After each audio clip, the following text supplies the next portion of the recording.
Bien, buenas tardes chicos. El día de hoy vamos a retomar la sesión.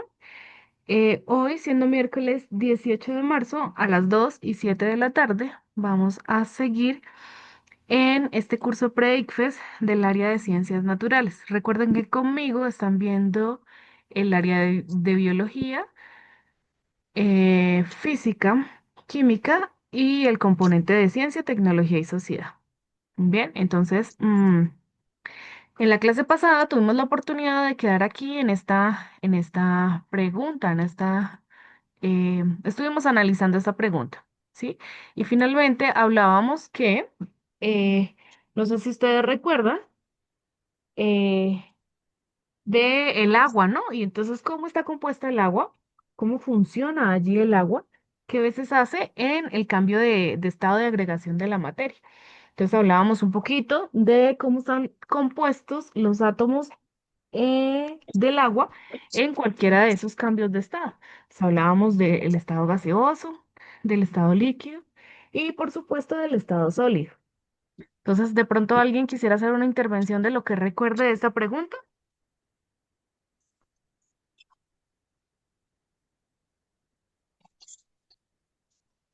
Pues yo no estaba en la clase pasada, yo de nuevo. Ok, aquí se siguen conectando personas. Agradezco por tu intervención y aprovecho para comentarles que todas las clases pues están siendo grabadas y van a quedar montadas en un canal en YouTube. Entonces, por medio de la profe Zaida, ella te puede compartir el link que se está manejando y en ese mismo canal pues van a encontrar todas las clases. La clase pasada fue la primera clase. Entonces, pues a partir de ahí pueden ir mirando. Yo les creé una carpetica que dice Ciencias Naturales 2026 y pues en esa carpeta van a encontrar ustedes todas las respuestas correspondientes, perdón, todas las preguntas correspondientes a este curso. Entonces, en esta clase veíamos que la opción de la respuesta correcta era la opción B. Y esto porque pues hablábamos un poquito retomando que esta, durante el líquido, generalmente las sustancias van hacia el fondo del recipiente, ¿sí se acuerdan?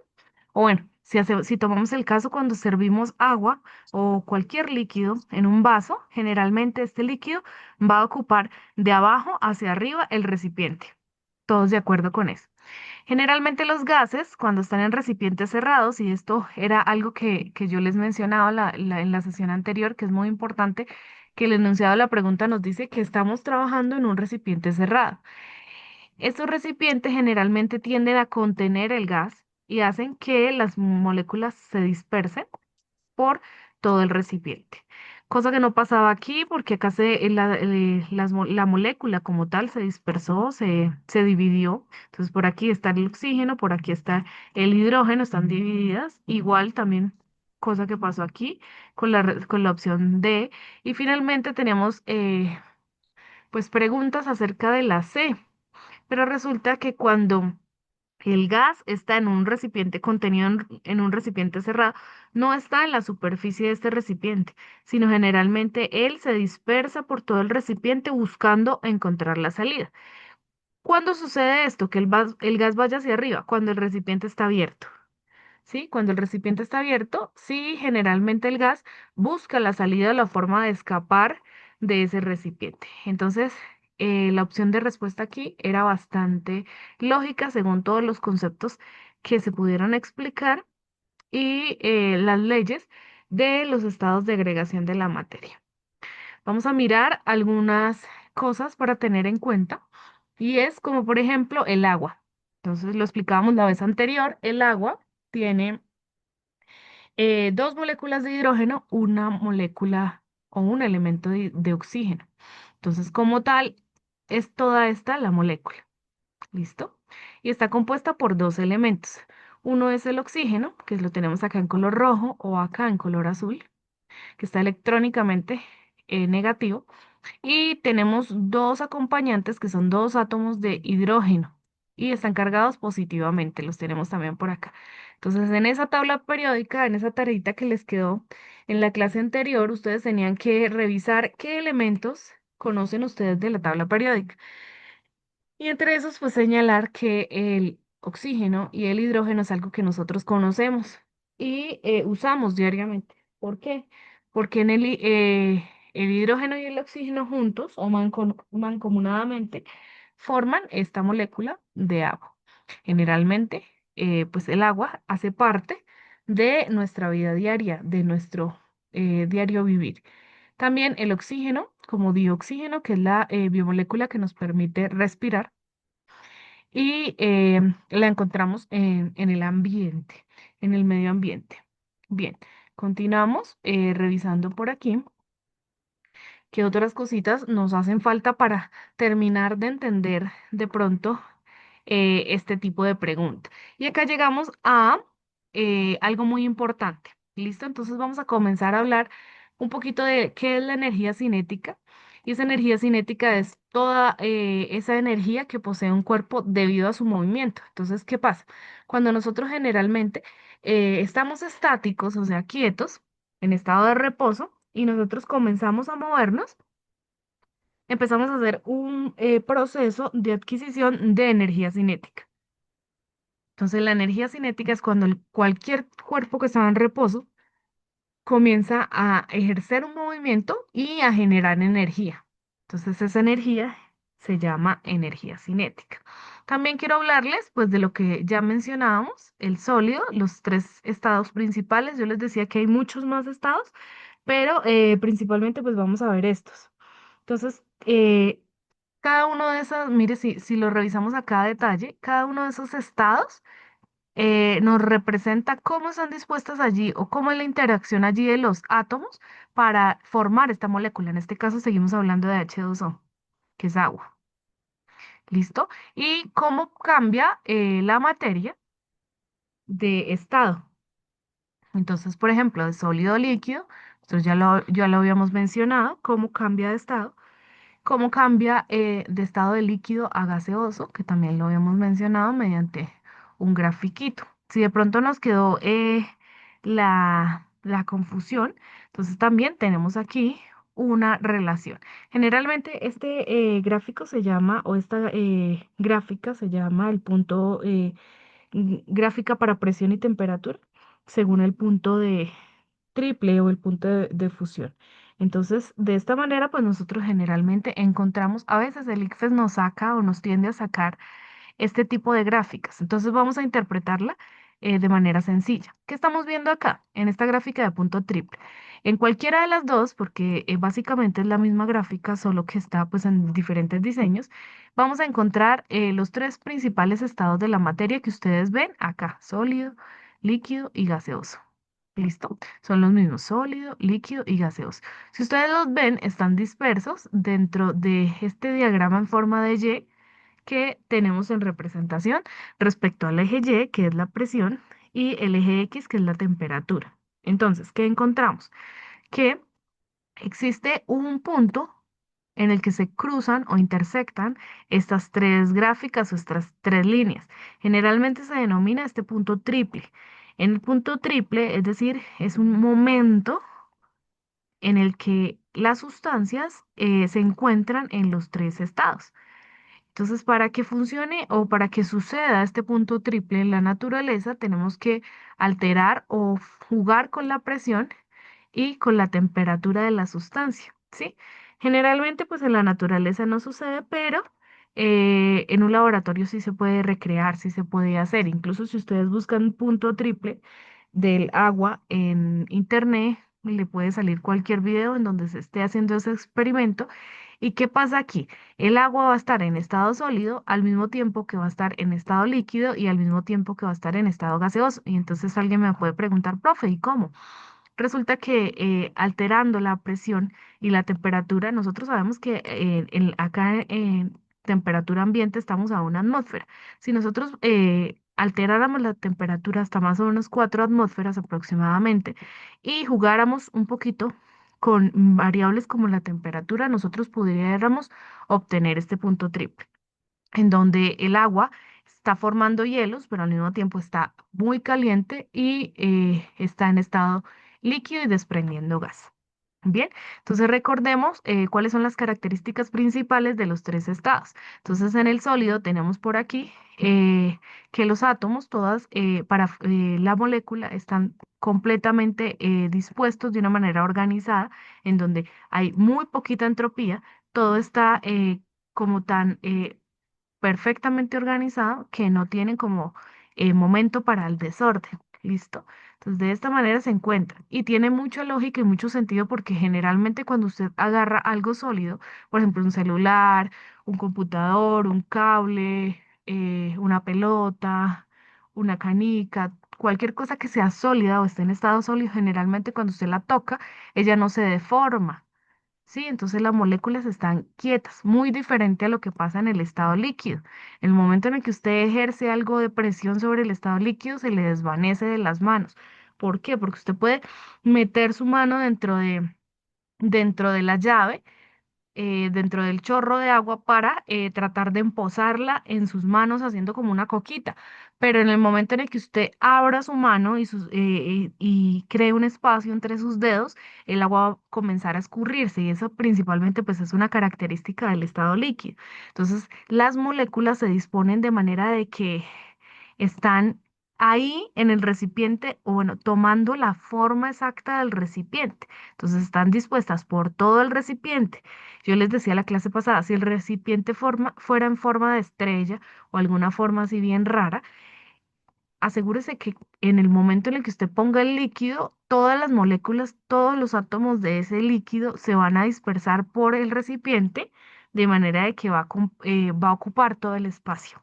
Listo, lo mismo si usted lo cambiara de un recipiente a otro y si este recipiente ya no tuviera la forma estrellada, sino fuera circular, él también tomaría esa forma y finalmente con una forma cuadrangular también tomaría esa forma. Entonces, esa es una característica del estado líquido. ¿Qué sustancias pueden estar en líquido? En estado líquido, cualquiera. ¿Listo? Finalmente tenemos el estado gaseoso y este es un estado un poquito más, bueno, menos frecuente para nosotros, de pronto menos estudiado o menos reconocido fácilmente. Entonces nosotros generalmente pues nos apoyamos en que lo visual nos ayuda bastante a identificar las cosas. Por ejemplo, nosotros podemos reconocer fácilmente los sólidos de los líquidos. Entonces, si yo les pregunto, ¿un cuaderno es sólido o líquido? Usted lógicamente me va a responder es sólido, profe.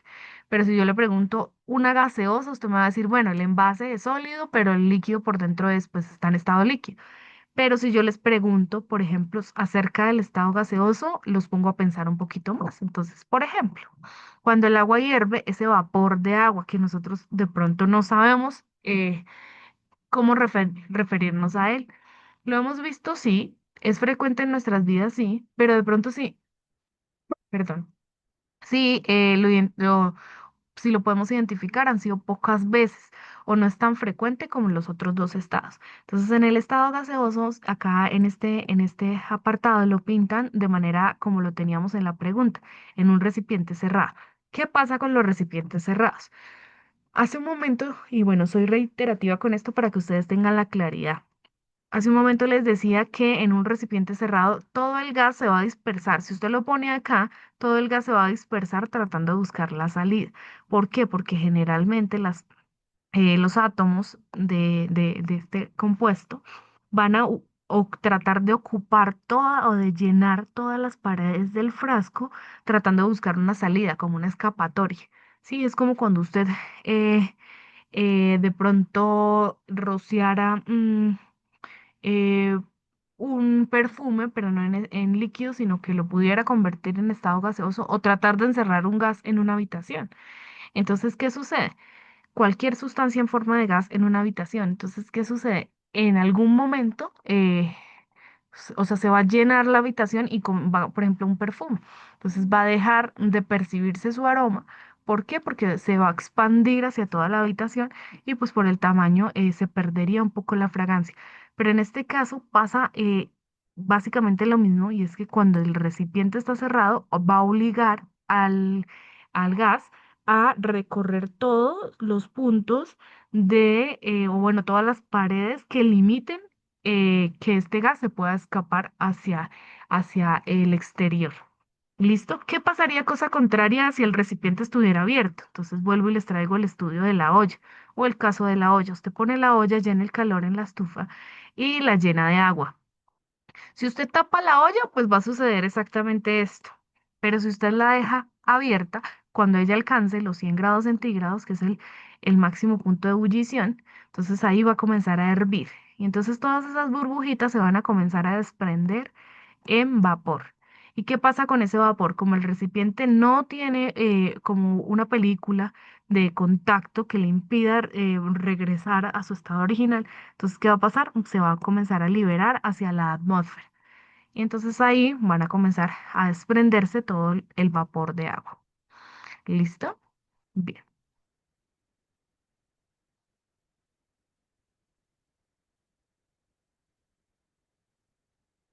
Entonces, ¿qué tenemos?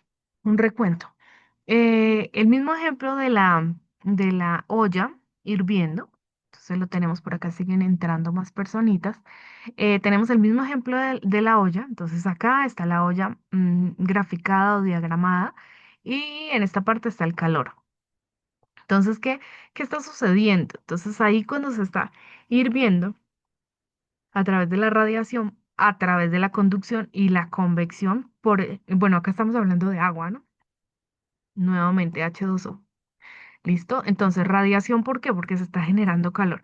Conducción, ¿por qué? Porque se está conduciendo de una u otra manera el calor. Entonces, como generalmente las ollas son aleaciones, tengo dos personitas acá en sala, déjenme un momentico y los acepto. Generalmente las ollas tienen aleaciones metálicas o son metálicas. Entonces ellas o bueno, estos elementos, estos materiales son básicamente conductores óptimos de calor. Entonces lo que hace es que se transfiere el calor de manera rápida y efectiva, porque eso es lo que se quiere. En el momento en el que una olla no transfiere el calor, va a demorar mucho más tiempo en llegar a hervir o a cumplir su función, que es la cocción de los alimentos. Y por otra parte tenemos la convección, que es básicamente el calor transmitido en un líquido o también en un gas, como la consecuencia del movimiento, o sea, estas flechitas que se están generando aquí, el movimiento real de las partículas que están siendo calentadas. Entonces, en el momento en el que, bueno, acá en este caso tenemos la olla tapada, entonces en ese momento este hervor, estas burbujitas están subiendo y bajando, como moviéndose por todo el recipiente para ver por dónde van a encontrar salir. ¿Qué pasaría si usted destapa la olla un poquito? Van a comenzar a salir todo ese vapor de agua por el huequito en el que usted pues les permitió salir. Bien, entonces el calor es la transferencia de energía térmica, la cual es la misma energía cinética promedio de las partículas, o sea, de los átomos y de las moléculas. Y esta es la energía cinética promedio de las partículas que están en movimiento aleatorio dentro de la sustancia, como en el caso de acá de la olla en el diagrama que tenemos. Algo muy importante es que a mayor velocidad y vibración molecular va a haber mayor energía cinética. O sea, acá la energía cinética está siendo alta o elevada, lo que resulta en una temperatura más alta y mayor calor. O sea, entre más energía cinética va a haber más radiación como tal, más conducción de energía y al mismo tiempo van a ir a estar rebotando mucho más o en convección los átomos y las moléculas de este recipiente.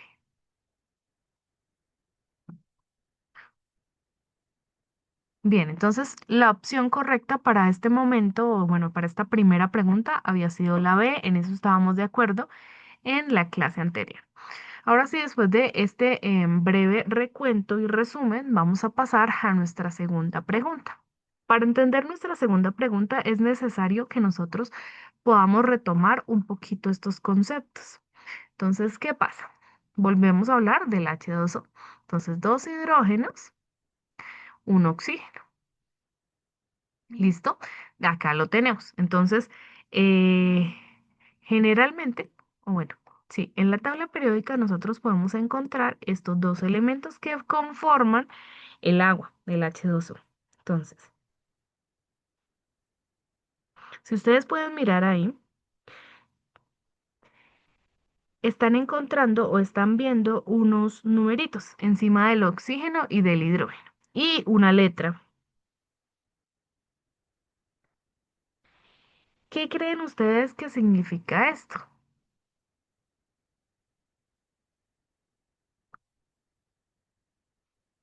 Bien, entonces por acá nosotros tenemos la unión de la molécula y por acá también. Entonces, de esta manera la encontramos. Entonces, estos azulitos significan los hidrógenos. Ah, bueno, espérenme porque acá les están mostrando es el de oxígeno. Esta es una diferente. Bien, en este caso tenemos los hidrógenos que están por aquí, que son dos para formar el agua y un átomo de oxígeno. Entonces, de esta manera, pues se forma dos hidrógenos, que sería la fórmula química sencilla, dos hidrógenos y un oxígeno. Por este otro ladito les estamos mostrando que acá lo coloqué el dioxígeno. El dioxígeno, pues es la forma en la que nosotros podemos tomar el oxígeno. Entonces, el oxígeno no se va a encontrar solamente, o bueno, solito, sino que el oxígeno generalmente se encuentra pues se encuentra como una molécula que está en asociación. Entonces no solamente se va a encontrar solito, sino generalmente se va a encontrar como dioxígeno o dos oxígenos, significados, dos oxígenos.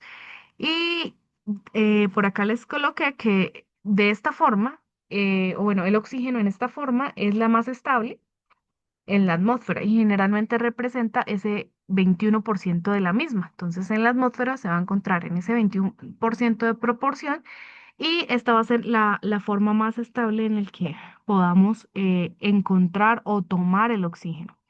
¿Listo? Y por este lado, ahora sí, los elementos de la tabla periódica. Entonces, si nosotros miramos por aquí, encontramos un numerito 1. Entonces el uno y por aquí el oxígeno lo encontramos en el número 8. Entonces de pronto no encontré la imagen que fuera similar, pero es como si estuviera el 8 acá, es lo mismo. ¿Listo? Entonces, ¿qué indica el uno y el 8?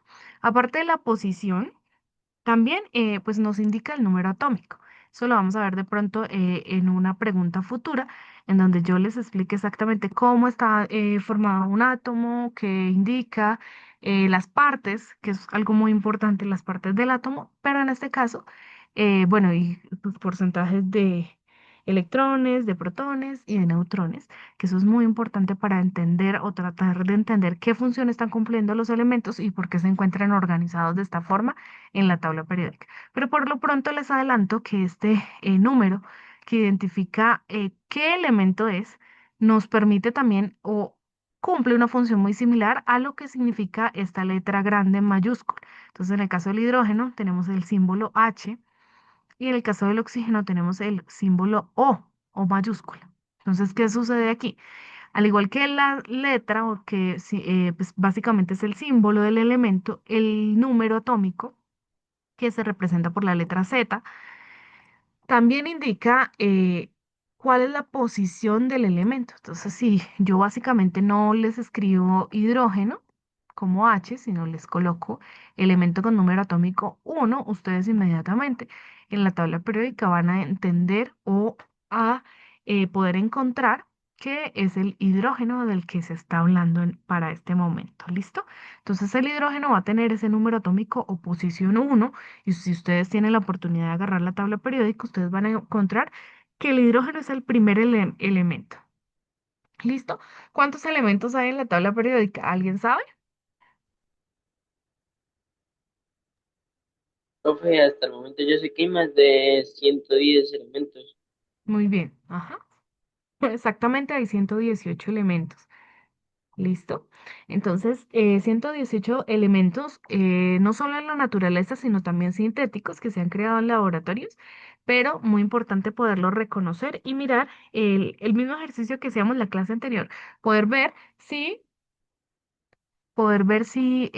conocemos algún otro elemento que haga parte de nuestras vidas o de nuestro entorno. Entonces, el oxígeno también lo encontramos en la posición número 8 y hace parte de ese grupo de los no metales. Está en la segunda fila y es bastante fácil de encontrar el oxígeno.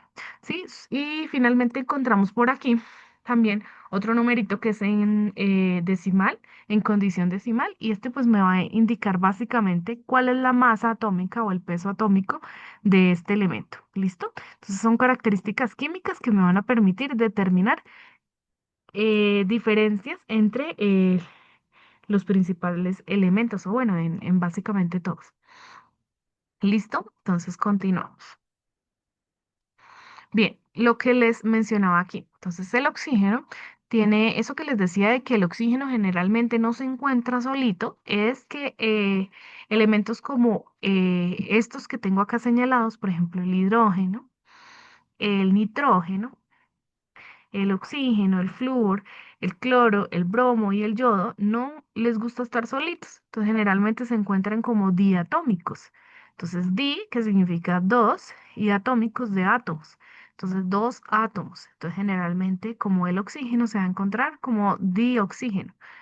El bromo también se va a encontrar como dos. El cloro igual, como dicloro, dibromo, difluor y así sucesivamente. ¿Listo? Entonces, de, son moléculas diatómicas que están, que se encuentran pues así en la naturaleza, son mucho más estables que cualquier otra de sus presentaciones.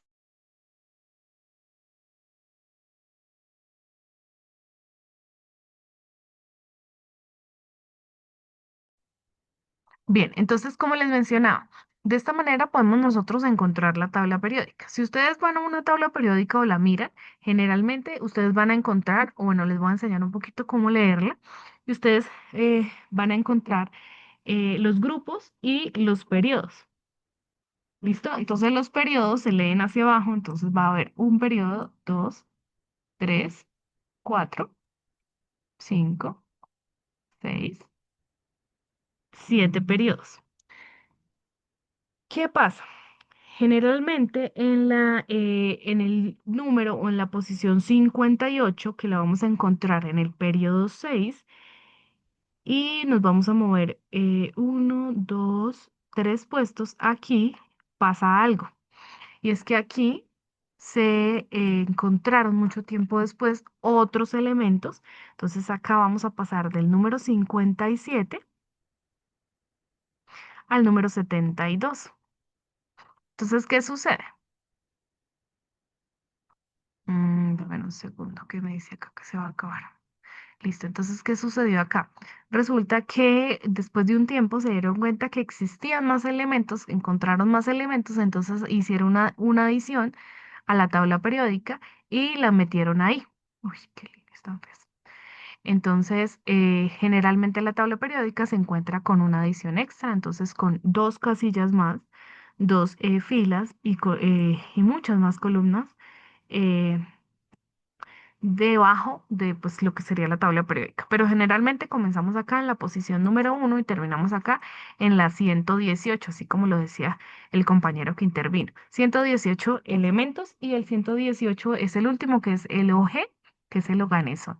Entonces, así como la tabla periódica tiene periodos, que lo voy a representar con la letra P, también tiene grupos. Entonces, eh, así serían los periodos, ¿no? Entonces vamos a irlos mirando. Y los grupos sería el grupo 1A, sería el grupo 2A, luego viene acá el grupo 3B, acá viene el grupo 4B, el 5B, el 6B, el 7B. Posteriormente seguimos con el 8B. El 8B comprende estas tres columnas.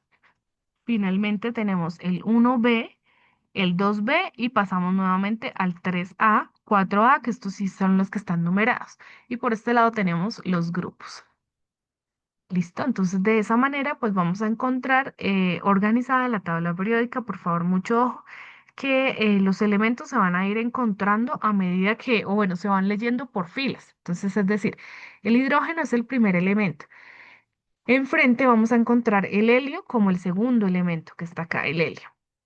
Después nos devolvemos nuevamente para acá y vamos a encontrar como tercer elemento al litio.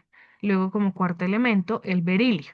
Finalmente, en la columna de enfrente vamos a encontrar como quinto el boro, seguidamente el carbono como sexto, séptimo nitrógeno, octavo oxígeno, así sucesivamente, noveno flúor y el décimo neón. Después de que termino acá el décimo, voy acá con el elemento 11 y así sucesivamente se van leyendo así por filas. ¿Qué pasa acá? Lo que les mencionaba. Del elemento 57 se salta al 72, pero por la adición que hay acá en la tabla de abajo. Es decir, hay dos grupos, perdón, dos periodos más, pero siguen siendo parte del periodo 6 y el periodo 7. Es decir, van a internos ahí. Listo, es como si la tabla se extendiera y fuera ahí pues su anexo. Listo, chicos, vamos a salir de la grabación porque ya se va a vencer. Me está diciendo acá que se va a cerrar, entonces, y volvemos a entrar por el mismo enlace.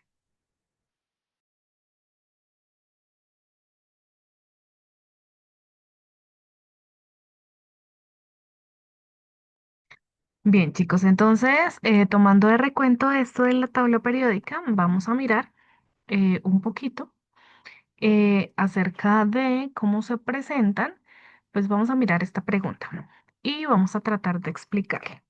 ¿Listo? Entonces, por favor, vamos a tomarnos un minuto para leerla y tratar de entenderla y ya la vamos a detallar o a explicar a detalle.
Bien, entonces en esta pregunta nos hablan acerca de lo siguiente. Pregunta número 2. La siguiente ecuación representa la reacción química de la formación del agua. Entonces seguimos hablando de la molécula del agua que es H2O. Bien, entonces vamos a mirarla un poquito y al final nos preguntan, ¿cuál de las siguientes opciones muestra correctamente los reactivos de la anterior reacción? Entonces vamos a explicar inicialmente, vamos a regresar a la diapositiva anterior y vamos a explicar inicialmente. ¿Qué pasa? Entonces, como yo les venía diciendo, el oxígeno es diatómico. Entonces ya hablamos un poquito de los elementos, cómo se encuentran en la tabla periódica, cuántos elementos hay. Entonces ahora es necesario hablar un poquito acerca de las reacciones. Entonces los elementos generalmente pues forman esas moléculas y esos compuestos que permiten es como la base fundamental para formar moléculas mucho más complejas o compuestos finales. Entonces, para que esto se genere o para que esto se dé, se producen unas reacciones. Estas reacciones generalmente tienen dos fases, las cuales son los reactivos que los tenemos acá y tenemos también los productos. ¿Listo? Entonces las reacciones permiten, es como una caja, más o menos trataré de ilustrarlo acá. Entonces es como una caja de operación. Entonces en esta caja, generalmente, encontramos como un proceso. Entonces, imagínense acá el engranaje. Entonces, dos rueditas de engranaje. Entonces, acá se está dando el proceso para que se genere algo. Pero entonces, así como un sistema tiene entradas y pues, por supuesto tiene salidas, como una empresa. ¿Sí? Entonces, acá es donde se está generando todo este proceso para que suceda realmente. pero necesariamente va a tener unas entradas y va a tener también unas salidas. Entonces lo mismo sucede acá. Entonces en una reacción se está dando algo, en este caso vamos a tener entradas que son los reactivos y vamos a tener productos que serían ya los resultados o productos finales de esta reacción. Y acá se está dando esta cajita, como ese producto de engranaje que se está gestando, que se está formando. ¿Listo? Entonces, inicialmente, pues básicamente las reacciones tratan de sustancias iniciales que van a dar lugar a sustancias finales. Pueden ser parecidas, pueden ser diferentes, pero a raíz de las reacciones se pueden formar sustancias mucho más complejas. ¿Listo? Entonces, hoy vamos a hablar un poquito de lo que es la reacción del agua. Entonces, cómo se produce básicamente la reacción del agua. Entonces, para que se produzca el agua, ¿no? Porque generalmente, pues ustedes pensarán, bueno, profe, y si tengo dos elementos de hidrógeno o dos átomos del elemento de hidrógeno y tengo uno de oxígeno, entonces, ¿yo cómo hago para mezclar eso y que se me forme agua si los dos están en estado gaseoso? Básicamente, y lo mencioné acá. Entonces, acá, si ustedes ven, este hidrógeno va a tener dos átomos de hidrógeno y dos átomos inicialmente también de oxígeno y básicamente están en estado gaseoso, que es esta G que yo les menciono acá o que les formulo acá en el paréntesis. Entonces, de esta manera entran al sistema estas dos, bueno, estas dos complejos de átomos entran al sistema y pues el resultado va a ser en estado líquido, ¿listo? Entonces el cambio o el producto final va a estar en estado líquido. ¿Listo?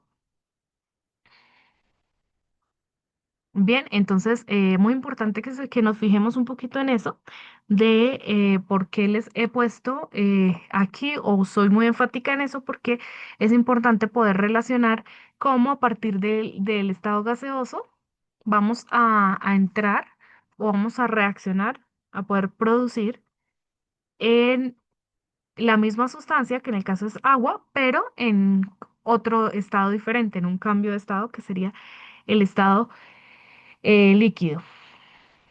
Bien, entonces ahora vamos a seguir mirando. Entonces, esta ecuación, hasta el momento, si la miramos, no está igual. Entonces vamos a ir mirando poquito a poquito toda esta reacción que de pronto puede ser un poquito compleja verla así de un momento a otro, pero entonces vamos a ir mirando qué tenemos en la reacción básicamente. Entonces vamos a agarrar acá de pronto otro colorcito. Entonces vamos a ir mirando.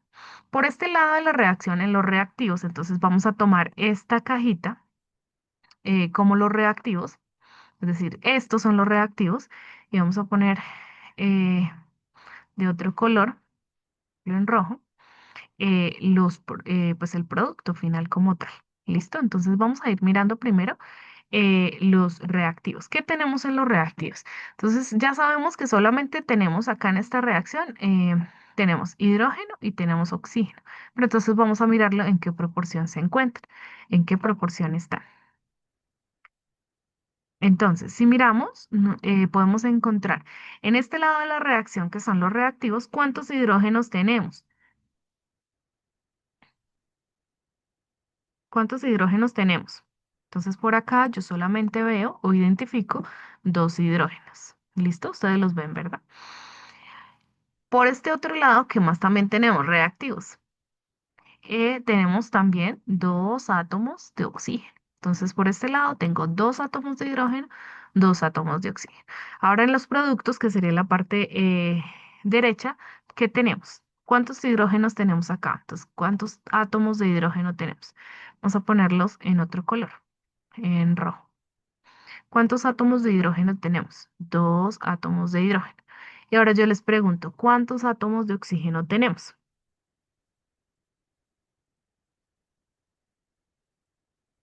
¿Cuántos átomos de oxígeno tenemos?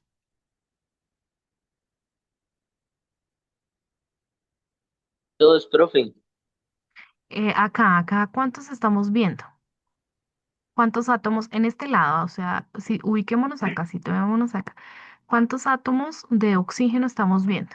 Entonces, si yo les pregunto, ustedes me van a identificar que en el átomo de oxígeno está solita la O, ¿verdad? Acá Sí, la no hay vemos ninguno. solita. Uno, Listo. uno. Si acá en este caso, muy bien al que dijo uno.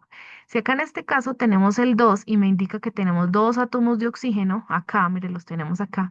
Y acá en este otro caso también tenemos dos y nos indican dos átomos de hidrógeno. Acá nuevamente tenemos el 2 y me indican dos átomos de hidrógeno que los tenemos acá.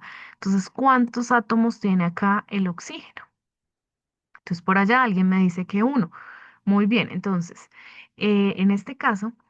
Bueno, en las reacciones químicas, no solo en química, también en matemáticas y en física, cuando un índice no tiene un subíndice, es decir, no tiene un número que me indique, generalmente siempre partimos o siempre vamos a partir del 2 y cuando no se cuenta con uno, entonces generalmente lo vamos a tomar como un uno. Entonces el subíndice para el caso del oxígeno, acá como no hay nada, lo vamos a tomar como uno, ¿sí? Entonces ahí estamos de acuerdo, ¿verdad? ¿Qué pasa? Si ustedes pueden analizar o revisar la ecuación hasta el momento, para que la ecuación sea equitativa, tienen que tener los mismos valores, tanto de izquierda como de derecha.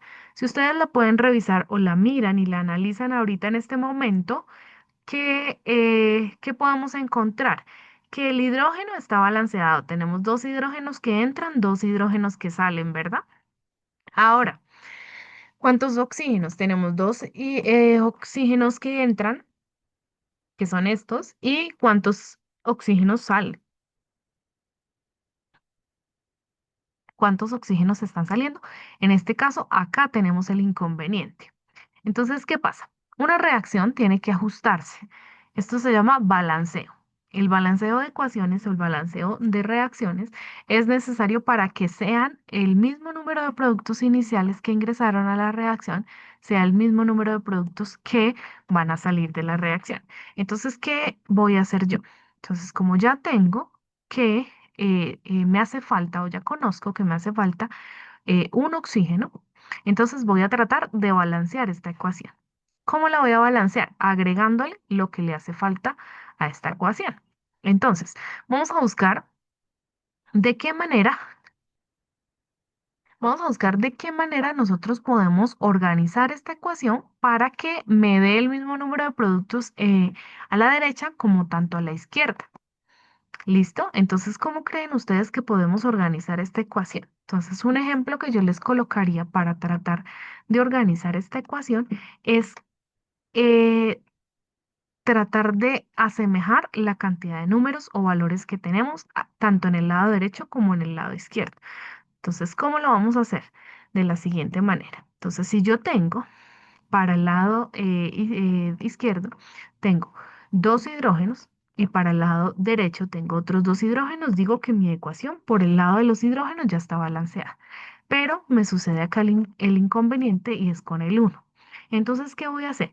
Como el inconveniente me está pasando, el problema lo tengo aquí en el lado derecho de la ecuación, yo voy a tratar de alterar esta ecuación para que de manera en el que yo operándola matemáticamente pueda tener la misma cantidad de átomos para cada lado de la ecuación. Entonces vamos a tomar un ejemplo. Vamos a tratar de operar esta ecuación con el número 2. ¿Listo? Al yo colocar 2, al tratar de colocar el coeficiente 2 que altera lógicamente toda la ecuación final, o sea, los productos finales. Entonces, básicamente, ¿yo qué estoy haciendo? Tengo que operar una regla matemática. Entonces, yo voy a comenzar a tratar de operar los números, ¿verdad? Porque las letras en este caso, pues no las puedo operar, me están indicando cuáles son los elementos. Entonces, en este caso, el coeficiente me está demostrando pues la cantidad de moléculas o moles que tiene mi reacción. En este caso, voy a tener dos moléculas de agua que están saliendo y para el caso de este coeficiente o este número grandecito, voy a multiplicarlo por el subíndice del hidrógeno. Entonces vamos a hacer nuevamente el ejercicio. Entonces voy a borrar aquí, partiendo de que ya conocemos que teníamos en la ecuación y vamos a tratar de colocarlos en otro color. Entonces, al multiplicar 2 por 2, vamos a comenzar por esta parte. Al multiplicar 2 por 2, voy a tener 4 hidrógenos, ¿verdad? Bien, por este lado. Entonces, como yo alteré acá la ecuación, necesariamente también tengo que alterarla aquí, porque si no, se me va, es como una balanza. Si yo le coloco más peso hacia el lado derecho, la balanza necesariamente se va a inclinar hacia ahí y el otro brazo va a quedar en el aire.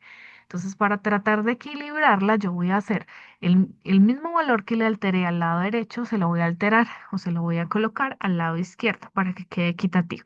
Si yo tengo en el coeficiente 2, al multiplicarlo por el número de átomos, 2 significa la cantidad de moléculas o moles que tiene esta sustancia, en este caso, el dihidrógeno. Entonces, si yo con el coeficiente y el número de átomos lo opero, lo multiplico, me va a dar 2 por 2, 4. Para este caso, yo en mi lado izquierdo tengo 4 átomos y en el lado derecho voy a también tener un producto final de 4 hidrógenos. ¿Listo? Entonces hasta ahí estaría equitativo, estaría balanceado. ¿Listo? Ahora vamos a mirar el oxígeno. ¿Qué pasa con el oxígeno? Entonces, en el oxígeno, para el lado izquierdo, vamos a comenzar por ahí, no le modifique absolutamente nada. Si ustedes lo ven, está igualito. Entonces, ¿cuántos átomos de oxígeno tengo acá? Entonces, tengo nuevamente 2 átomos de oxígeno.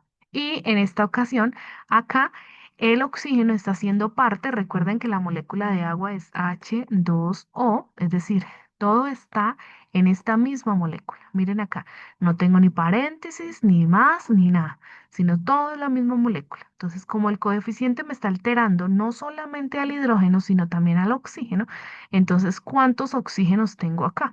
Entonces, 2 por este subíndice que sería 1, 2 por 1 me daría 2. En este caso, tengo 2 oxígenos finales. Entraron 2 oxígenos, salieron 2 oxígenos. En este caso, entraron 4 hidrógenos, salieron 4 hidrógenos. Es decir, que por cada duplicación acá me va a salir una duplicación en este lado. ¿Listo? Entonces esa sería la cajita o mi sistema que les trataba de representar aquí al inicio. Entonces cada vez que yo trate de ingresar 4 átomos de hidrógeno, van a salir 4 átomos de hidrógeno. Cada vez que yo trate de meter 2 átomos de oxígeno, van a salir 2 átomos de oxígeno. Y tiene mucho sentido porque si volvemos a mirar lógicamente cómo, o bueno, a tratar de interpretar lógicamente cómo está compuesta la molécula de agua, decimos que solamente hay un oxígeno que pende o que se desprenden 2 puentes de enlaces covalentes para mencionar o enlazar el hidrógeno. Entonces, si miramos acá, en lo que nos dio la reacción, teníamos 4 hidrógenos. Si nosotros metiéramos 4 hidrógenos, significa que necesariamente acá solo tengo 2. Voy a tener que meter otra molécula de agua. ¿Listo? Metiendo 2 moléculas de agua, voy a obtener ese resultado. Entonces, acá tengo 1, 2, 3 y 4 hidrógenos, que es lo que me está pidiendo aquí, ¿verdad? Ahora, por el otro lado. Me están diciendo que necesito 2 átomos de oxígeno y 2 átomos de oxígeno. Entonces por aquí tengo un átomo de oxígeno, que sería este central, y otro átomo de oxígeno, que sería este otro central. ¿Listo? Entonces de esta manera tengo mi reacción balanceada o equilibrada. Miremos qué nos decía acá. Entonces yo acá les coloqué como cosas importantes. El oxígeno es diatómico en estado puro para alcanzar la estabilidad. ¿Se acuerdan lo que les mencionaba hace un momentico? En la tabla periódica, él generalmente se va a encontrar así. ¿Para qué? Para dar estabilidad a la molécula, para que sea seguro.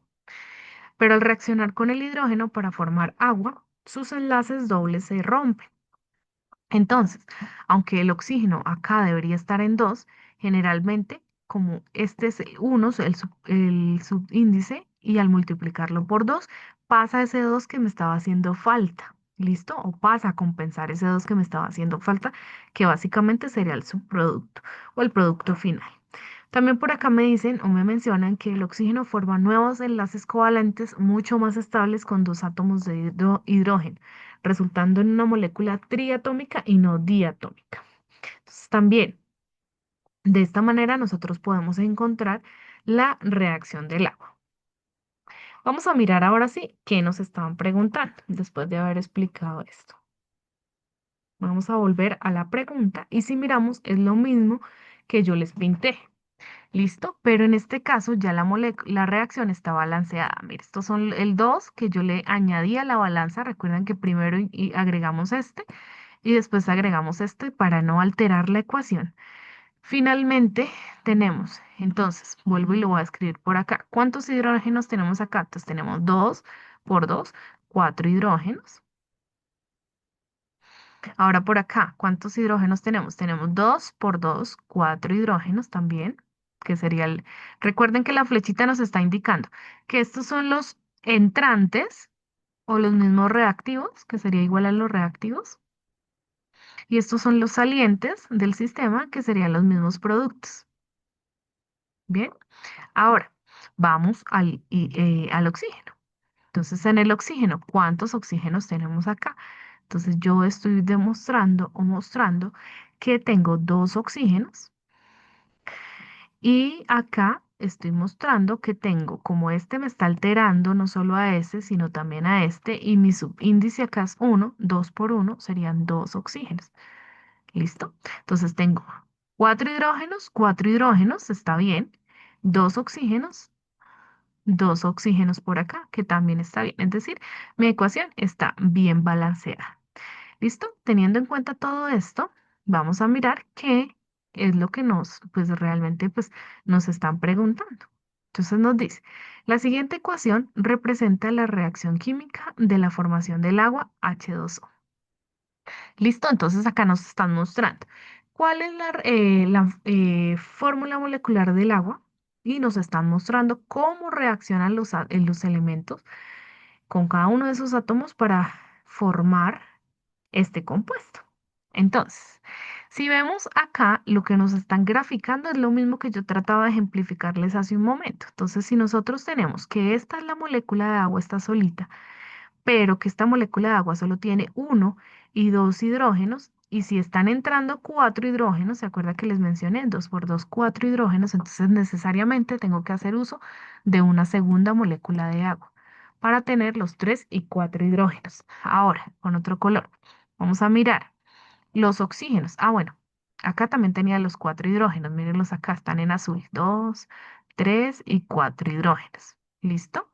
Ahora vamos a otro color a mirar los oxígenos. Entonces los oxígenos, acá me estaban diciendo que tenía dos oxígenos. En este caso tengo uno y dos oxígenos. Y por este lado, como el átomo es central, solo voy a tener un oxígeno central en una molécula de agua y otro oxígeno central en la otra molécula de agua. Entonces ahí tengo mis dos oxígenos. Recuerden que este se multiplica por este. ¿Listo? Entonces de esta manera está correctamente balanceado. Ahora, ¿qué me preguntan? Acá me están preguntando, ¿cuál de las siguientes opciones muestra correctamente los reactivos de la anterior reacción? Entonces, por favor, vamos a mirar las opciones de respuesta. ¿Qué me están mostrando en las opciones de respuesta? Entonces, acá me están mostrando perdón, la cantidad de átomos que están entrando y saliendo de mi reacción. Pero en este caso me están hablando solamente de los reactivos y no de los productos. Entonces, por favor, miremos qué tenemos en la reacción.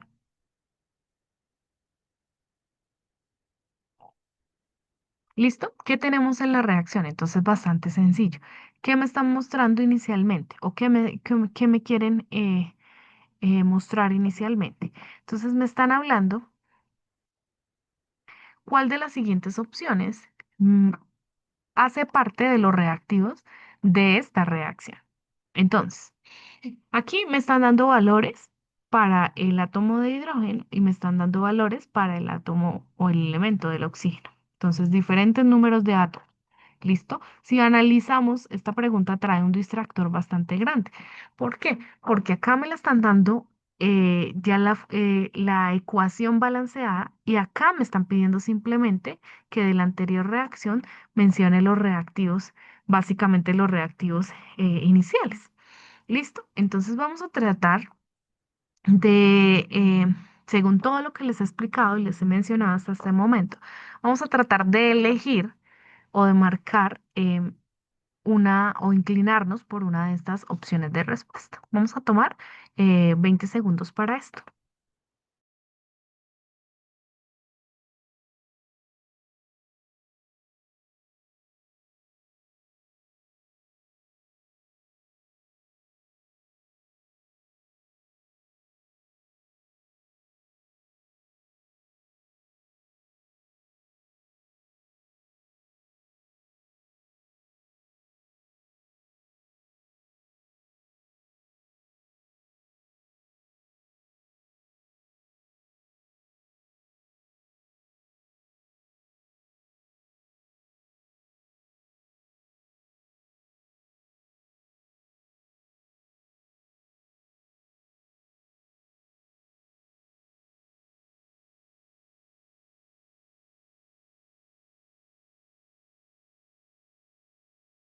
¿Listo? Entonces, si lo analizamos y vemos, recuerden que yo les mencioné que este es el coeficiente estequiométrico. ¿Listo? Este coeficiente generalmente me indica cuántas moles o cantidad de la molécula tenemos. Y este, que es el más importante, es el número de átomos que tenemos para cada uno de los elementos. Entonces, acá cuando nos están hablando de los reactivos, nos están precisamente preguntando acerca de esto. ¿Qué cantidad de átomos estamos presentando en los reactivos de la reacción? Listo, entonces miramos. En este caso, pues les digo que es un distractor bastante alto porque generalmente, pues después de haber balanceado la ecuación, yo me voy a y pues, ver que la pregunta me está haciendo énfasis en solamente los reactivos de la ecuación, probablemente yo pude haber marcado la A. Un ejemplo que me está diciendo que hay cuatro átomos de hidrógeno, perdón, cuatro moléculas de hidrógeno y dos átomos de oxígeno. ¿Por qué? Pues básicamente es lo que tenemos acá. Entonces acá tenemos cuatro átomos de hidrógeno y dos de oxígeno. Pero mucho ojo, porque este coeficiente, este geométrico me está mostrando es cuánta cantidad de molécula o mol existe de toda la sustancia participante, pero acá me están preguntando es de los reactivos de la reacción. Entonces, básicamente me están pidiendo principalmente que mencione eh, cuántos átomos tengo de cada molécula. Entonces, en la primera opción ya sabemos que no es porque no me están, o sea, básicamente aquí me están pidiendo que balancee o que revise si está bien balanceada la ecuación y que mencione los reactivos, los átomos que hay en los reactivos. 4 y 4 no hay porque el oxígeno no tiene 4. 2 y 2 que sería pues lo más correcto, lo más ideal, que es lo que tengo acá en amarillo, que serían 2 de hidrógeno y 2 de oxígeno.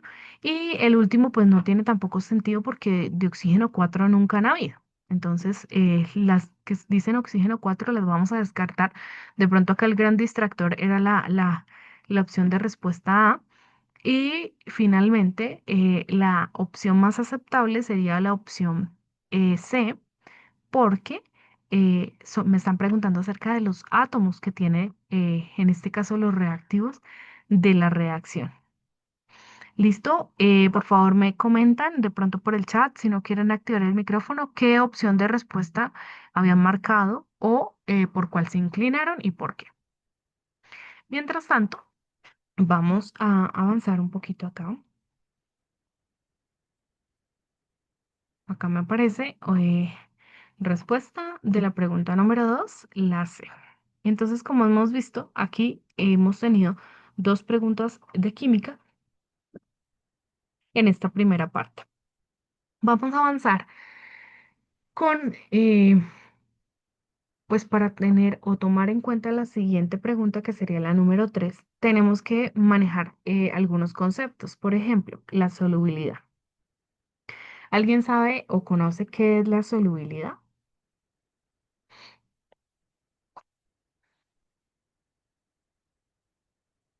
Entonces, Si yo les coloqué acá de pronto un concepto bastante sencillo, ustedes se pueden apoyar en él. La solubilidad pues es la cantidad máxima de soluto que puede disolverse en una cantidad de disolvente a una temperatura y presión específicas para formar una solución estable. Entonces acá estamos hablando de algunos conceptos importantes o algunos términos importantes que de pronto podemos escuchar a medida que nos adentramos en química. Y entonces es esa capacidad de la sustancia de disolver el soluto en el solvente. ¿Y qué es eso del soluto y del solvente? Entonces, generalmente nosotros encontramos estos términos al hablar de soluciones. Entonces, cuando nosotros vemos, permítame un segundo, el dibujo o el gráfico que tenemos acá en la parte inferior, nosotros podemos encontrar estos términos que nos menciona también el enunciado. Entonces, si miramos por este lado, nos habla del solvente. Acá nos hablan del disolvente, que es básicamente lo mismo. El agua, por lo general, es el solvente universal. Entonces, generalmente vamos a encontrar que estas soluciones se hacen partiendo del agua. Un ejemplo que tenemos acá es este. Entonces, el agua y la sal. En el caso del agua sería el solvente o el disolvente. Y en el caso de la sal sería la particularidad o las partículas en sólido que se van a disolver. Entonces, por lo tanto, estaríamos hablando del soluto. ¿Listo? Entonces, básicamente el solvente es el componente principal que se encuentra en mayor cantidad dentro de la solución, ¿no? Entonces, acá vamos a poder observar que todo esto sería el solvente. ¿Listo? Y la cantidad de soluto que yo le voy a agregar es, en este caso, miren que acá tiene unas características específicas y es que tiñó el agua. Entonces, el agua estaba azul o transparente y después de agregarse el soluto, te creo una solución de color rojo, o bueno, teñida en color grana. Entonces, esta es una particularidad. No todas las soluciones o no necesariamente las soluciones tienen que teñirse. Por ejemplo, en el caso del agua, tenemos una solución bastante común, bastante normal que nosotros la hagamos en casa. Incluso no puede ser sal, sino puede ser azúcar. Un ejemplo que yo les pongo generalmente a mis estudiantes para que ellos comprendan que las soluciones no son cosas extremas ni extrañas o complejas, sino, por ejemplo, el jugo del almuerzo. Entonces, nosotros generalmente al jugo le adicionamos, es una parte de agua con la pulpa de la fruta y generalmente se le adiciona azúcar. Entonces, el azúcar hace parte de este soluto y el jugo como tal, la sustancia líquida, hace parte de este solvente. ¿Listo? Entonces, esto va a permitirme crear una solución. Por otro lado, pues tenemos el soluto y el soluto es básicamente ese componente presente que está en menor cantidad en la solución y que generalmente se disuelve dentro del solvente. Esas son como las particularidades o las características de ese soluto. ¿Listo? Entonces volvemos al ejemplo del agua con sal. Entonces tengo agua, una cantidad determinada de agua y le voy a adicionar una cucharada de sal. En este caso tenemos acá el palito mezclador o el mixeador y para comenzar a agitarlo, a revolverlo. Sí, en el momento en el que yo comienzo a mezclarlo, el agua puede que se torne un poquito como blancuzca en el momento, ¿no? Generalmente, después de que ella repose o vuelva a su estado quieto, de quieto, ella vuelve a tomar su color original, pero al momento en el que yo lo estoy agitando, ella está disolviendo por la cantidad de solvente que hay, que generalmente pues es la mayor parte o la mayor cantidad de la solución, está disolviendo o tratando de reducir ese soluto, ¿sí? De absorber ese soluto. Entonces, ¿qué pasa al final o qué sucede cuando yo termino de mezclar esa agua con sal? Entonces, generalmente, cuando nosotros tenemos una solución, generalmente la tenemos así, completamente mezclada. Entonces, hablamos de mezclas, es un nuevo término. Hablamos de mezclas, en el caso de esta solución, hablamos de mezclas homogéneas. ¿Qué significan las mezclas homogéneas? Que tienen una sola fase. ¿Sí? Entonces, donde no se observa una sola fase, en donde no se observa ninguno de los componentes. Entonces, si por ejemplo me van a vender esta solución, yo no puedo decir, ay, tiene esto y tiene tanto soluto y tiene tanto solvente, Si a mí me dieran solamente el vasito de agua con sal y me dijeran, tómeselo, usted no va a identificar que tiene agua con sal, sino hasta que lo prueba con alguno de sus sentidos. En este caso, pues el gusto, ¿no? Entonces, en este caso, pues usted va a identificar que no está el agua sola, sino que está acompañada por por un soluto. ¿Listo? En este caso, por el sabor de la sal. Bien, entonces esta es un tipo de características de las mezclas homogéneas. No se pueden identificar a simple vista, sino que requerimos métodos específicos para separación de mezclas y se observan siempre en una sola fase. Vamos a abandonar la grabación, la reunión, para poder continuar en este tercer bloque.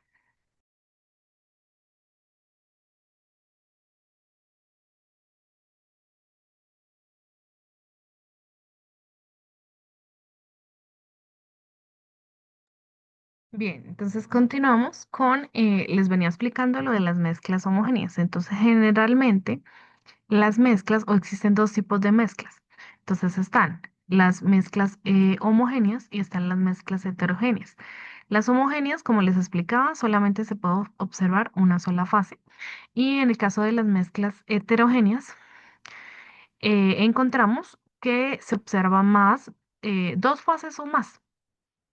Entonces, un ejemplo de estas dos fases o más pueden ser, por ejemplo, entonces ya no tenemos el agua con sal, sino tenemos en un recipiente agua y le adicionamos gotas de aceite o alguna cantidad, por ejemplo, 10 mililitros de aceite. Entonces, generalmente el aceite, ¿dónde se ubica?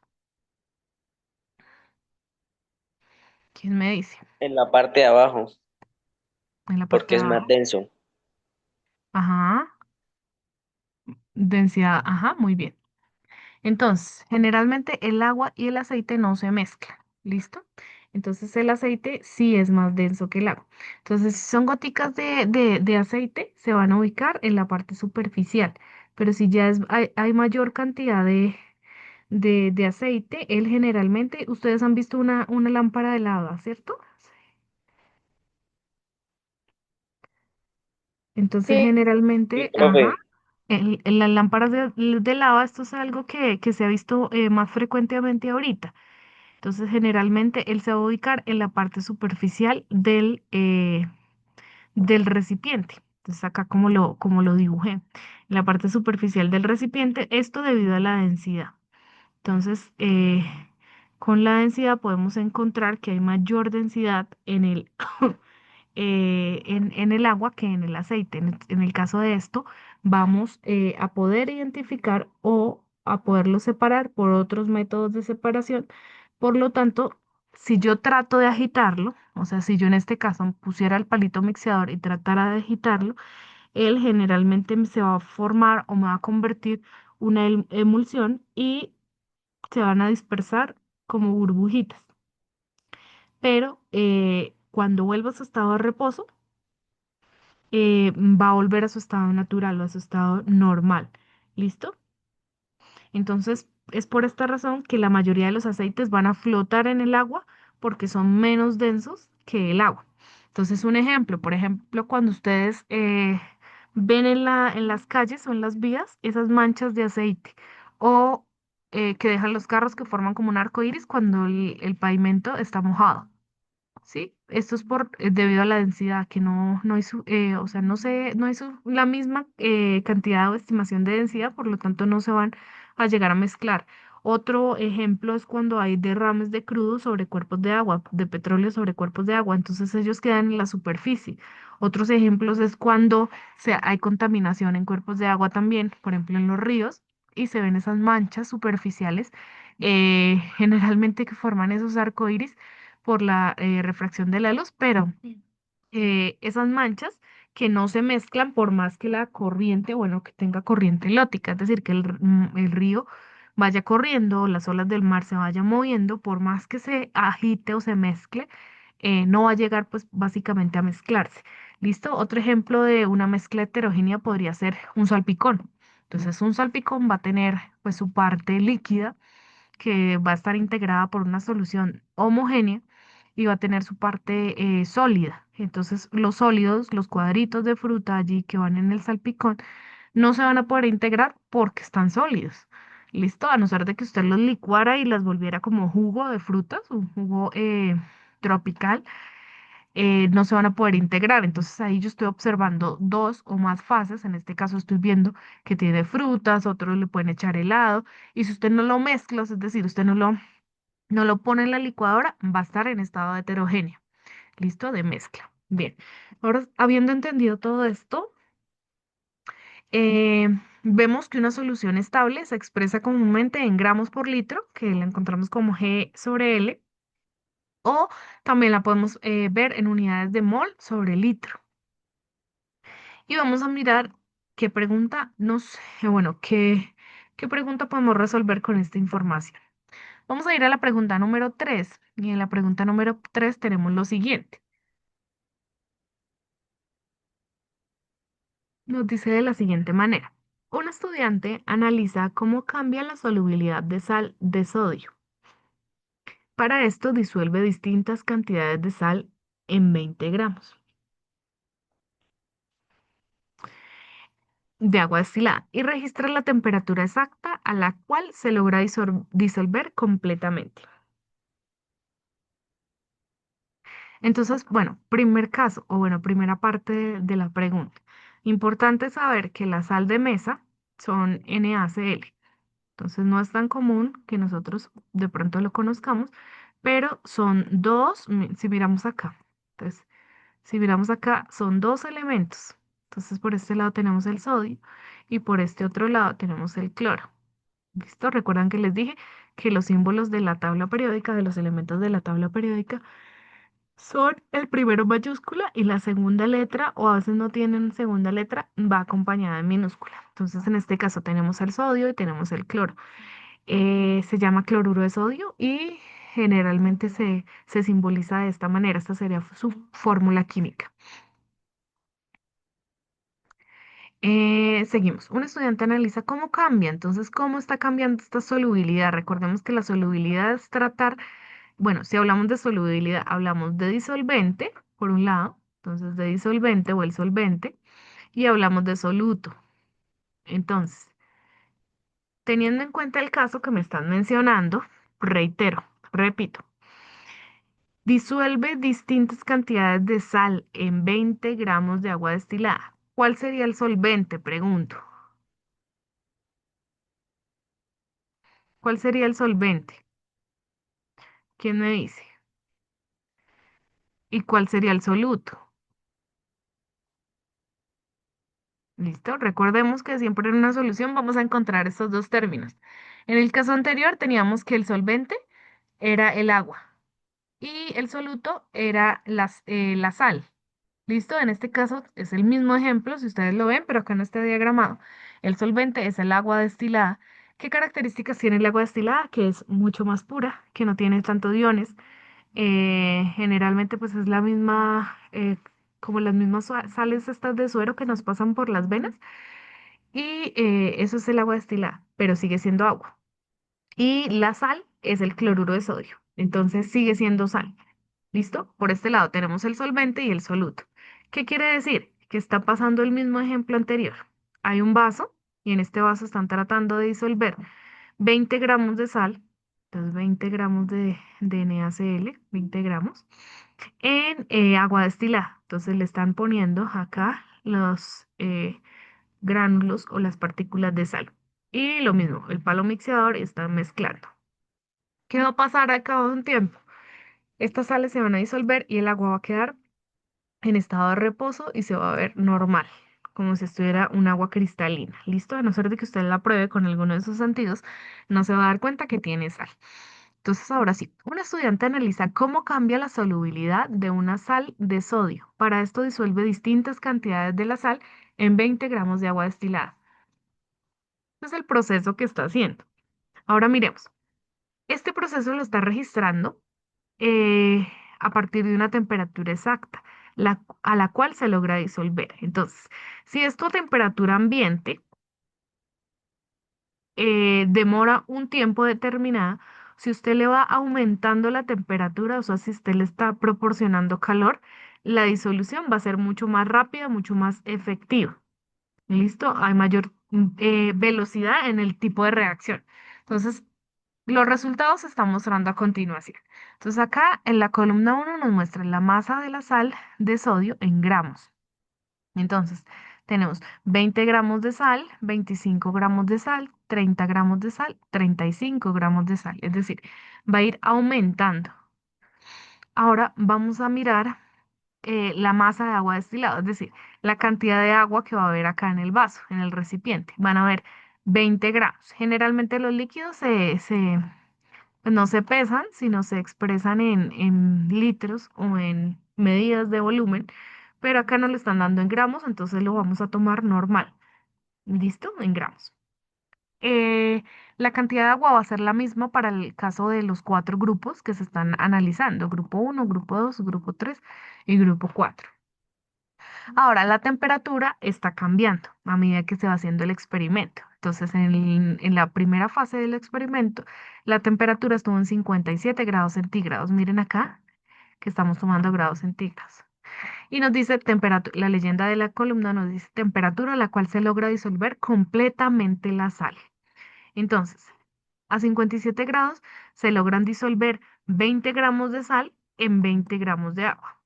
Ahora, en 65 grados, miren acá que va aumentando también la temperatura a medida que va pasando el tiempo o a medida que voy cambiando de experimento, voy notando que va aumentando la temperatura. Es decir, que lógicamente si yo aumento la temperatura, es decir, que la velocidad de mi reacción, en este caso de la disolución, va a ser mucho más elevada, mucho más rápida.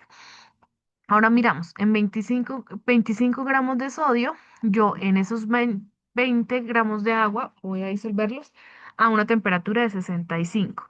¿Qué me quiere decir? Que, por favor, mucho ojo con esto. Son los mismos 20 gramos de agua, o sea, es el mismo vasito de agua. El vaso no está cambiando. ¿Qué está cambiando? Que acá le estoy agregando una cucharada de sal, para que me entiendan, acá una cucharada y media de sal, acá 2 cucharadas de sal, acá 2 cucharadas y media de sal. Si ven que acá está cambiando la cantidad de gramos que le estoy agregando de sal. Entonces, mucho ojo con esto, porque si no lo sabemos interpretar, puede jugar en nuestra contra. Puede ser un distractor enorme. Ahora miremos, a 73 grados centígrados, lógicamente, ¿qué interpretaríamos con esto? Que entre más alta la temperatura, mayor va a ser la rapidez de la reacción. Por lo tanto, va a seguir estática la cantidad de agua, pero voy a poder disolver mucha mucha más sal. ¿Listo? A 30 gramos los voy a poder disolver en esa misma cantidad de agua a 73 grados. Y si aumento 83 grados centígrados, voy a poder disolver 35 gramos de sodio, o sea, mm, no, en el ejemplo que les estaba colocando, por ejemplo, 2 o 3 cucharadas de sal. Listo, vamos a leer el enunciado de la pregunta. Teniendo en cuenta lo observado con 20 gramos de agua destilada, el estudiante cree que si a 83 grados centígrados, ubiquémonos en 83 acá, 83 grados centígrados, se le agregarán 50 gramos de sal, o sea, cambiamos, ya no 35, sino 50 gramos de sal. En 40 gramos de agua destilada, también mucho ojo con esto porque está cambiando la cantidad del agua destilada. No se solubilizará, dice el chico, completamente esta cantidad de sal. ¿La suposición del estudiante es correcta, sí o no? Entonces, por favor, un minuto para analizar esta pregunta, para tratar de discutirla críticamente, analíticamente y inclinarnos por una opción de las cuatro opciones de respuesta que tenemos.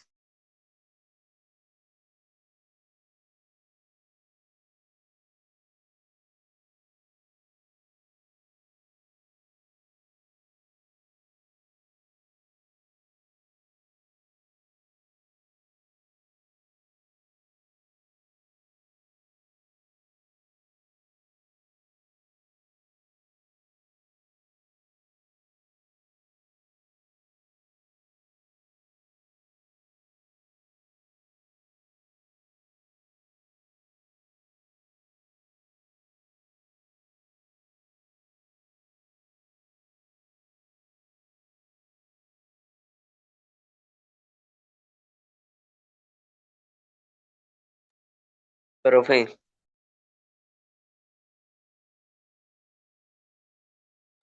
Dime. pues profe, según lo que nos cuentan ahí en el ejercicio, a mayor cantidad de soluto, mayor temperatura se debe utilizar para poder disolver completamente la sal. Y pues yo creo que la opción más justa sería la opción D. Ok, muy bien. Entonces tú me estás diciendo, bien, mucho ojo con esto, porque en la pregunta hay varios distractores. Por ejemplo, esta. Tú me estás diciendo que, miran, miremos por favor acá. Como yo les dije hace un momento, para que haya mayor disolución del soluto, necesitamos aumentar la temperatura. Acá la temperatura se está manteniendo constante. Si miramos, nos están diciendo que a los mismos 83 grados centígrados, pero nos están aumentando el soluto y nos están aumentando el disolvente. Entonces, la primera pregunta que hay por hacer es si se disolvería o se solubilizaría o si no lo haría. Entonces, la primera pregunta sería esa, para poder tratar de hacer un primer descarte. Entonces, por este lado, nuestro compañero nos dice que sí. Sí, tú me dices la opción D, dice sí, hasta el momento. No vamos a leer el resto, sino vamos a tratar de detectar si la suposición del estudiante para este momento es correcta, sí o no. Entonces, de pronto, una segunda relectura de lo que nos están preguntando.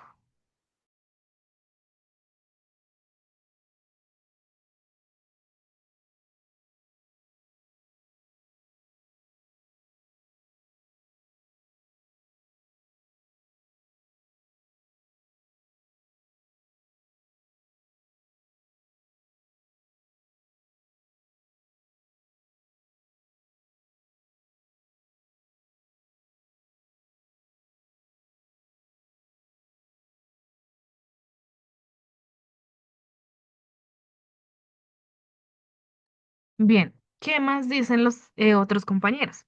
¿Quiénes dicen que no? ¿Quiénes dicen que sí? ¿Y por qué? ¿O todos están de acuerdo con su compañero que sí, sí se puede solubilizar a esta temperatura? Esa pregunta realmente es bastante sencilla, no es como las anteriores que nos estaban pidiendo conceptos previos, anteriores a lo que nosotros conocíamos, sino simplemente nos están tratando de poner a indagar acerca y a interpretar. Entonces, mucho ojo con esto. El ICFES siempre trata de hacer eso, de colocarle a usted la información en las tablas o en los gráficos, en las figuras que le exponen y que usted pueda o sepa interpretar a partir de ello. Y la misma respuesta está ahí, como en este caso. Si analizamos las opciones de respuesta, entonces podemos decir sí o no independientemente, pero vamos a comenzar a leer. ¿Y por qué les decía que mucho ojo con la temperatura? La temperatura en este caso no nos la están afectando, pero nos están dando un componente muy lógico y primordial que es este. 50 gramos de agua en el doble, perdón, de sal en el doble de agua. Entonces, ¿qué quiere decir? O sea, yo lógicamente pensaría que si no tengo este vaso de 20 gramos de agua, sino que lo duplico, es decir, puedo tomar un recipiente más grande o tomar dos vasos con 20 y 20. Me van a dar los mismos 40 gramos de agua que estoy necesitando. ¿Qué pasaría si yo duplico la cantidad de solvente? Si yo duplico la cantidad de solvente, es decir, voy a poder aplicarle o ponerle más soluto. Estamos de acuerdo ahí, ¿no? Entonces el solvente va a ser mayor, el solvente, es decir, que directamente proporcional, el soluto también tiene que ser mayor. O sea, ya no serán los mismos 20, perdón, bueno, cualquiera de estos gramos de soluto, sino que va a ser mayor a este gramos de soluto. Entonces, por favor, ubiquémonos en los 50 gramos de sal. Si miramos acá, va a ir aumentando 20 gramos, 25 gramos, 30 gramos y 35 gramos, que es lo máximo. Pero por favor, miremos, ubiquémonos acá. ¿Qué pasa con esto? ¿Y por qué les pido que nos ubiquemos acá? Si nosotros estamos doblando la cantidad de agua destilada, es decir, de 40, estamos hablando de 40 gramos. Y si nosotros hacemos el ejercicio de doblar los 25 gramos para estimar cuál sería la temperatura ideal o la temperatura correcta, hablamos que al doblar o al multiplicar 25 por 2 nos darían 40, no, perdón, acá noté 40 de 50. 50 gramos de soluto es lo que nos están pidiendo.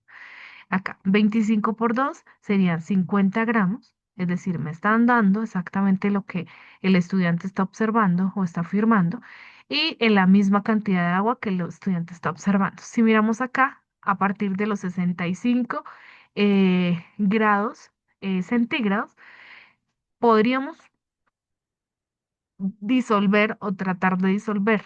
¿Por qué no aumentaríamos más la temperatura? Porque estamos aumentando la cantidad de soluto, de solvente, perdón, y podemos aumentar la cantidad de soluto. Entonces, acá, como les digo, a medida que aumenta la cantidad de soluto, de solvente, puede aumentar la cantidad de soluto y permanecer a la misma temperatura. No se afectaría. ¿Qué pasaría si nosotros tratáramos de interpretarlo de otra manera? Un ejemplo sería acá, seguir aumentando la temperatura no me serviría porque estoy aumentando la cantidad de solvente. ¿Listo? Para poder trabajar con la cantidad de soluto o los 50 gramos de soluto que me están permitiendo. Entonces vamos a ir a las opciones de respuesta. Entonces el chico nos dice que no se solubilizará completamente esta cantidad de sal. Entonces ahí es donde tenemos que decir si se solubilizará o no se solubilizará. Entonces, independientemente de lo que hayamos, porque si vi que de pronto hay un poquito de discordancia en esto, vamos a mirar las opciones de respuesta. Entonces comenzamos como en todas. Vamos a mirar la A.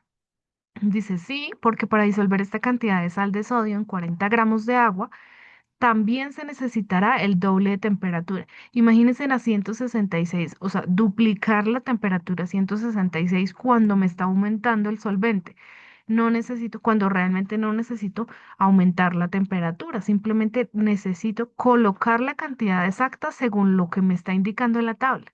Sí, entonces si ya en la tabla me están dando un estimado de qué pasaría si a 25 gramos, con 25 gramos de sodio en 20 gramos de agua. Entonces simplemente voy a estimar qué pasa si yo duplico la cantidad para cada uno de los casos, para el caso de la sal y para el caso del agua a la misma temperatura. Vamos a ir con la opción B, que nos dice no, porque al tener el doble de agua es más probable que la sal de sodio solo necesite la mitad de la temperatura para disolverse, es decir, 42 grados centígrados. En este caso me están diciendo que la mitad de la temperatura de 83 serían 42 grados centígrados. La mitad de 83 es 42.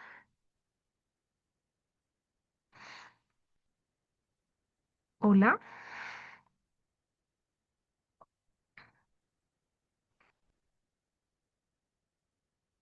Bien, entonces por esta razón voy a descartar inmediatamente esta opción de respuesta. Vamos a ir con la C.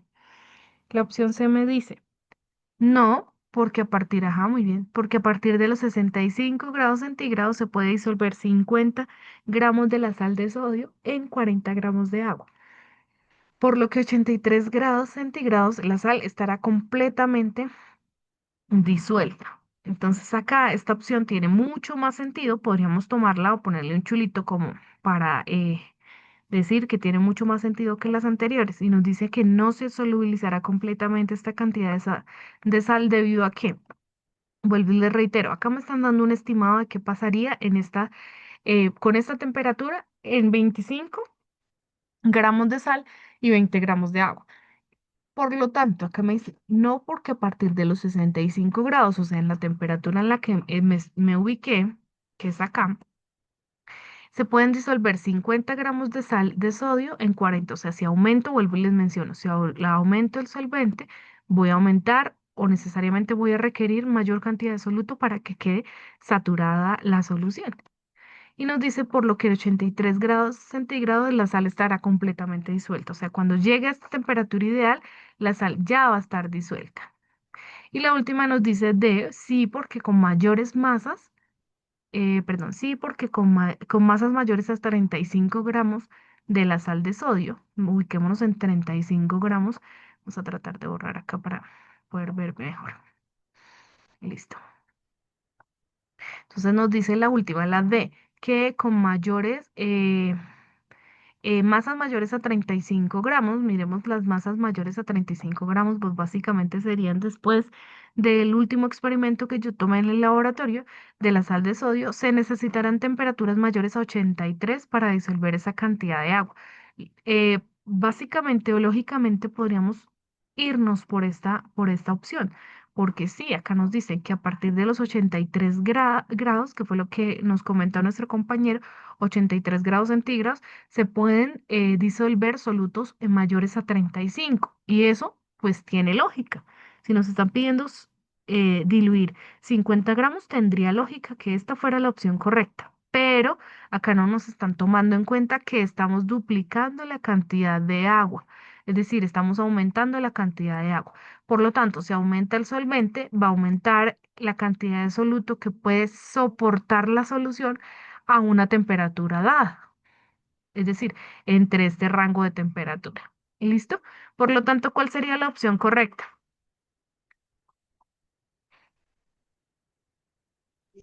Entonces, miremos acá. Información importante.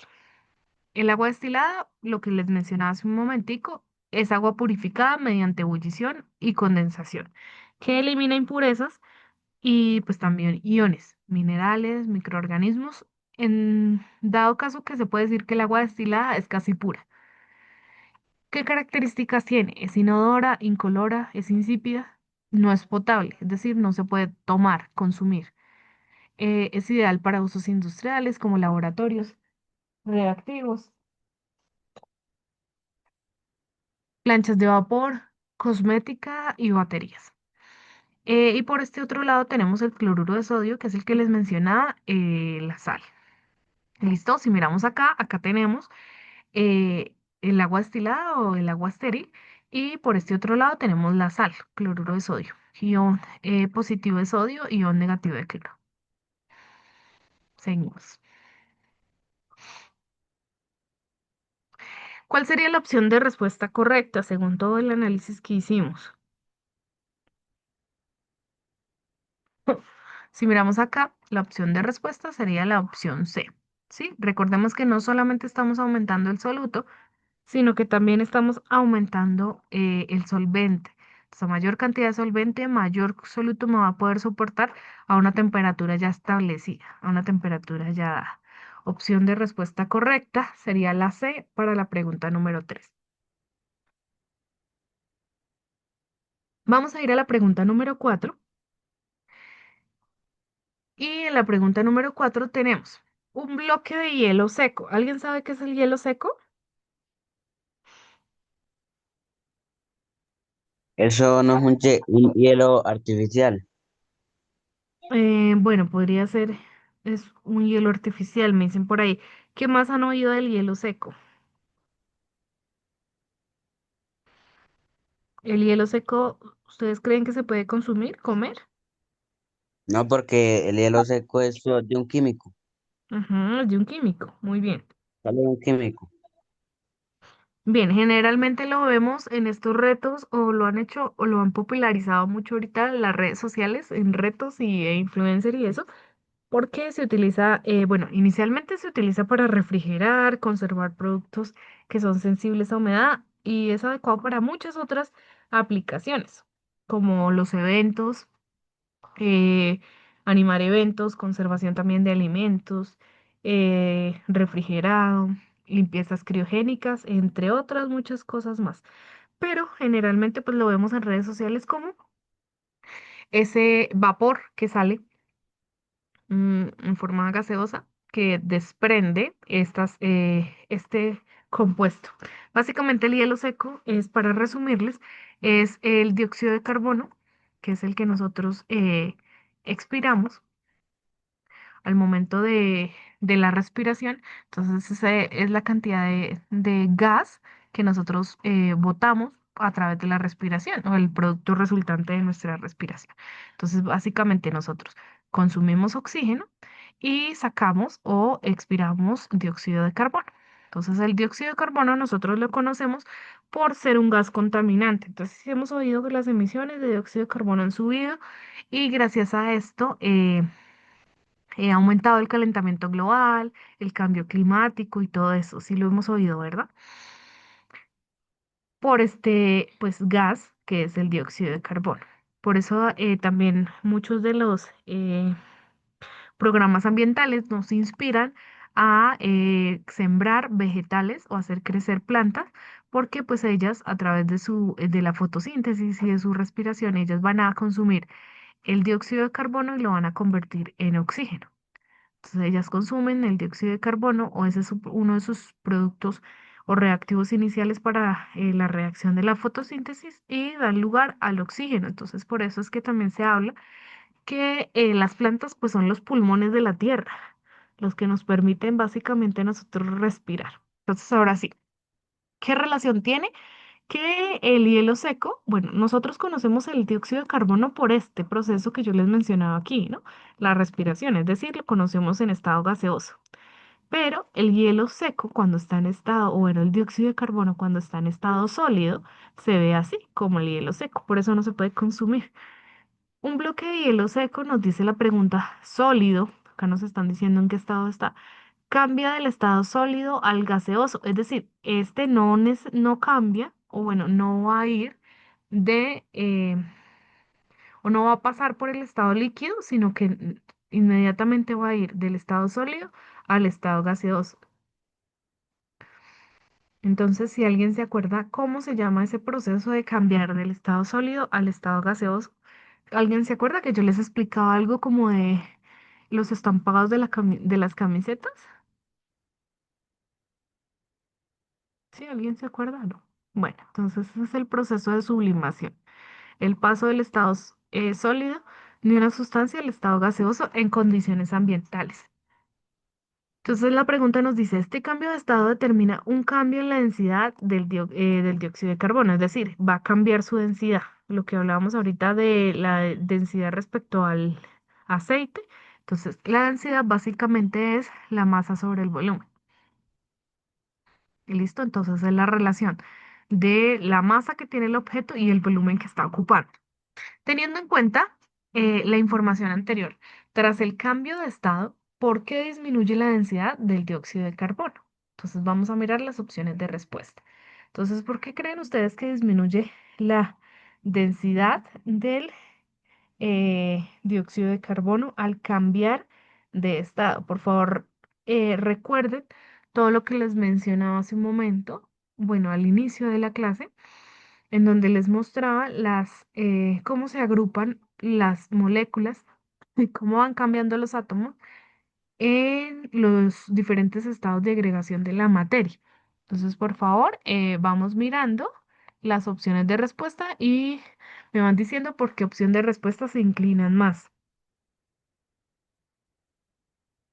Miramos la A, dice, porque la masa del dióxido de carbono disminuye. ¿Ustedes creen que disminuye?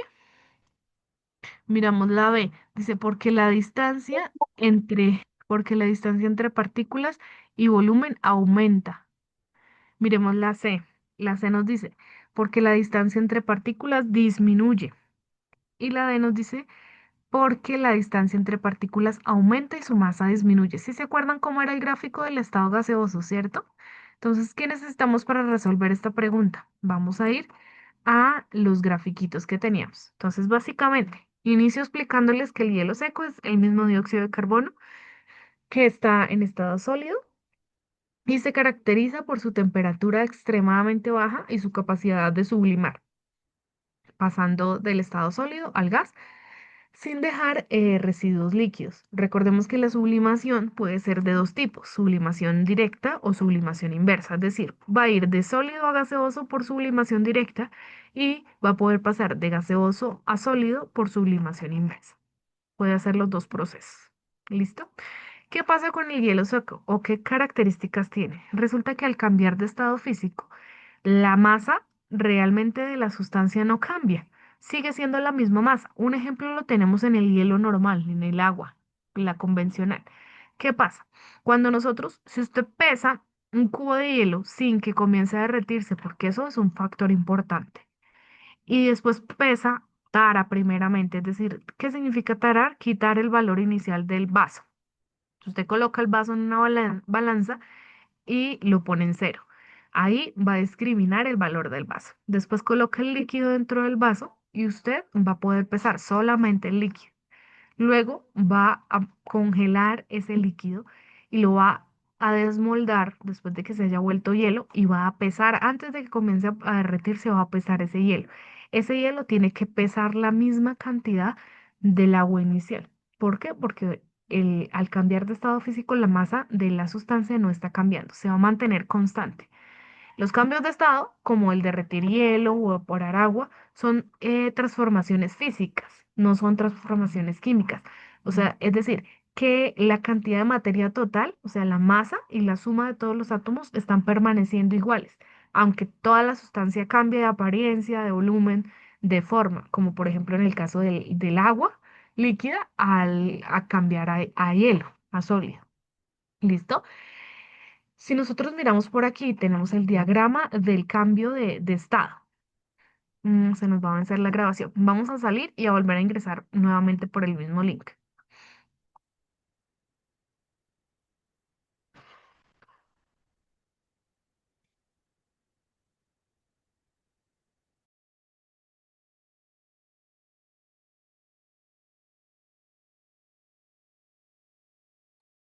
Y listo, chicos. Entonces continuamos. Vuelvo y les repito, creo que no quedó grabado. Entonces, por este ladito tenemos el cambio de estados, los cambios de estado de agregación de la materia. Entonces vamos a encontrar los principales que son el gas, el líquido y el sólido. El plasma que no es tan común y cada uno de los procesos que me van a llevar de ese estado directamente o el inverso, es decir, devolverme. Entonces, un ejemplo puede ser del sólido al líquido, lo llamo del sólido al líquido lo llamo fusión y del líquido al sólido lo llamo solidificación.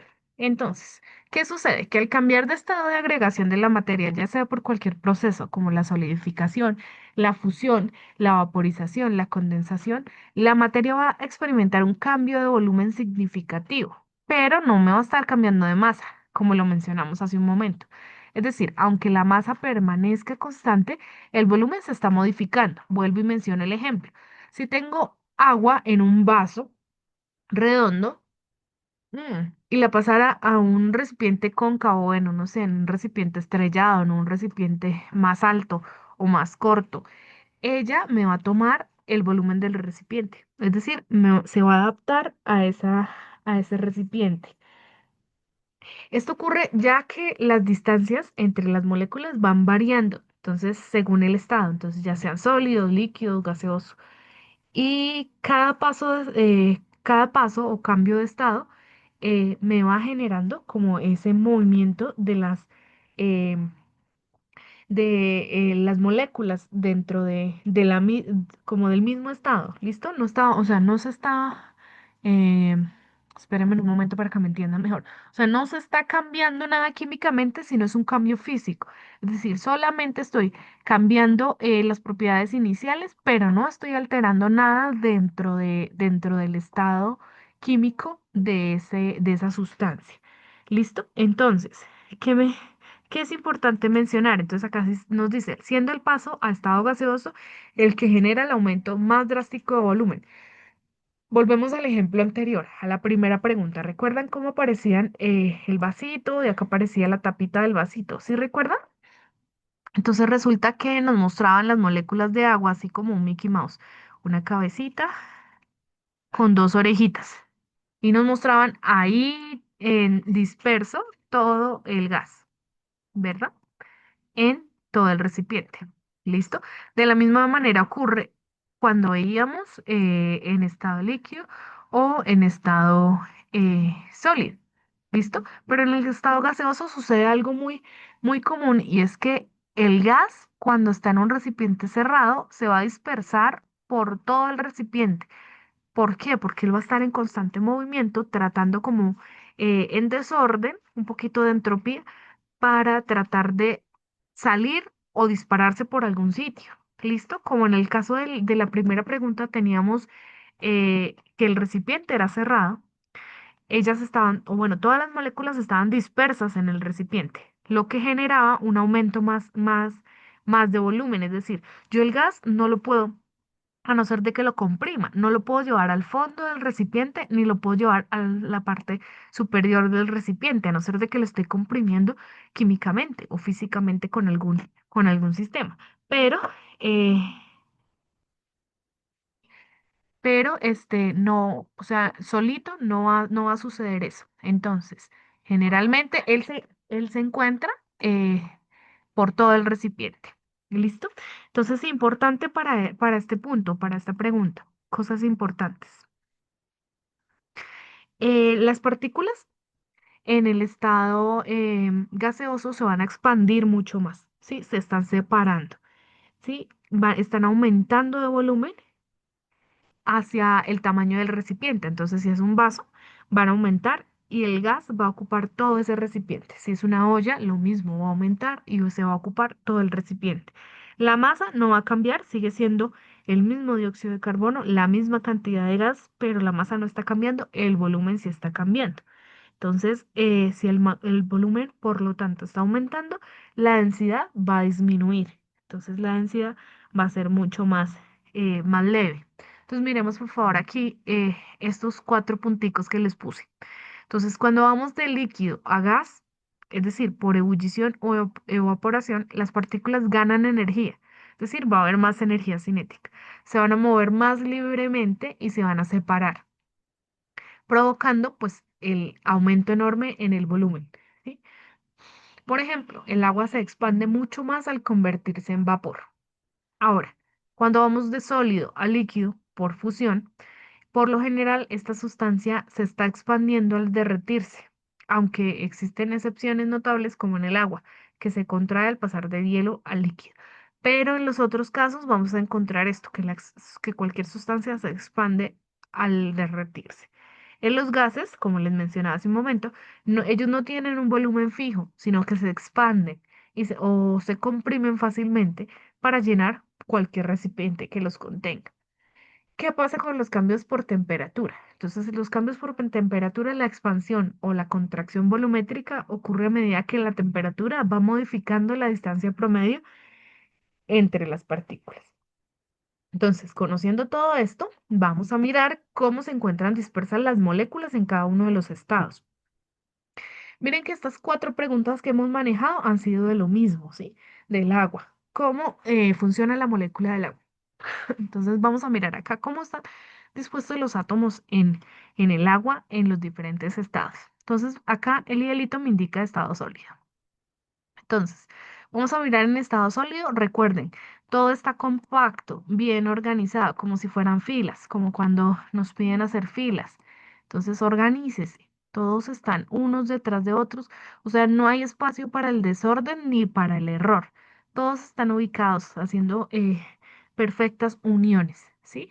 ¿Por qué? Porque el sólido es así, como les mencioné al inicio. Usted no agarra un celular y el celular no se le va a derretir en sus manos ni va a cambiar de forma o se va a adecuar a sus manos. ¿Por qué? Porque está en estado sólido, es compacto. Listo. Los átomos se encuentran de esta manera. En el estado líquido sí hay algo muy distinto y es que los líquidos van a ocupar el espacio que les ofrezca el recipiente que los va a contener. En este caso, miramos acá los átomos y están en todo el recipiente, mucho ojo con esto, están más separados. Mire acá, por ejemplo, estos huequitos. Acá los huequitos eran mínimos, ¿sí ven?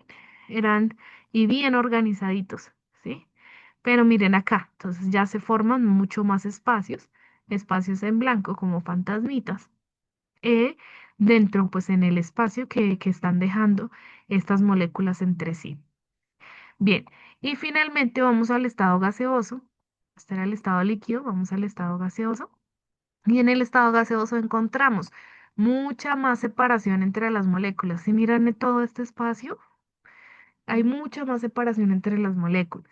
Miremos que ellas están no tan desordenadas como en el líquido, pero sí están ocupando también todo el espacio que las contenga, el recipiente, ¿sí? Solo que ellas no van a estar estáticas. En el líquido van a estar estáticas mientras el líquido esté estático, pero en el momento en el que usted comience a agitar el líquido, ellas van a comenzar a recorrer todo el recipiente. ¿Listo? En cambio, en el gaseoso no. Ellas recorren el recipiente si están en estado de reposo o en cualquier estado, porque el estado líquido tiene esa capacidad. Entonces nos dice acá, la densidad cambia al cambiar de estado de la materia porque las moléculas se van reordenando, alterando el volumen ocupado por la misma masa. Generalmente los sólidos son más densos que los líquidos y estos más que los gases. El paso de líquido a sólido aumenta la densidad, excepto en el agua, que la va a disminuir. Entonces, teniendo en cuenta todo esto, vamos a mirar las opciones de respuesta que teníamos en la anterior pregunta. Nos vamos a mirar, devolvernos acá y nos decía, un bloque de hielo seco sólido cambia del estado sólido al gaseoso en condiciones ambientales. Este cambio de estado determina un cambio en la densidad del dióxido de carbono, teniendo en cuenta la información anterior. Tras el cambio de estado, ¿por qué se disminuye la densidad del dióxido de carbono? Entonces vamos a ir mirando o analizando las opciones de respuesta. Entonces acá nos dice porque la masa disminuye. ¿Qué hablamos de la masa? La masa se mantiene constante, ¿verdad? Eso fue lo que les mencioné yo. Entonces, ¿la masa disminuye? No va a disminuir. ¿Listo? La masa no está cambiando. La masa sigue siendo la misma. Ahora vamos a la B. Dice porque la distancia entre partículas y el volumen aumenta. Esto es correcto. Si se acuerdan, vamos a tratar de movernos acá mm, nuevamente a esta. Si ven que en el estado gaseoso, es decir, acá, hay mucha más separación entre las moléculas. Miren, el estado gaseoso está acá. Entonces hay mucha más separación de la molécula. Mira, acá hay una, acá hay otra, acá hay otra, acá hay otra. Hay muchos más espacios en blanco. ¿Listo? Regresamos a la pregunta. Ahora, tiene más sentido la opción B. Vamos a ponerle un chulito y vamos a seguir leyendo las opciones. La C nos dice porque la distancia entre partículas disminuye. Mire, las pinté aquí para que usted tenga presente el espacio de las moléculas en el estado gaseoso. Acá estaba el líquido y acá está el sólido. ¿Dónde hay menor espacio entre las partículas? Aquí, ¿verdad? En estado sólido. Entonces, en estado gaseoso, la distancia entre las partículas disminuye. Obviamente no. Vamos con la D, porque la distancia entre partículas aumenta y su masa disminuye. Entonces, la distancia entre partículas aumenta, sí, pero la masa, ¿qué está pasando con la masa? ¿La masa está disminuyendo? No, recuerden que acá yo les dije que la masa se va a mantener, perdón, la masa se va a mantener constante. Lo único que está modificándose es el volumen, ¿sí? Estamos modificando el volumen. Entonces el volumen va a estar en constante movimiento, ya sea creciendo o descendiendo, pero la masa se va a mantener constante. ¿Cuál sería la opción de respuesta correcta?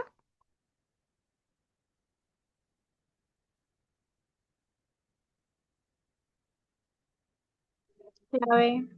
Muy bien, porque la distancia entre partículas y el volumen aumenta.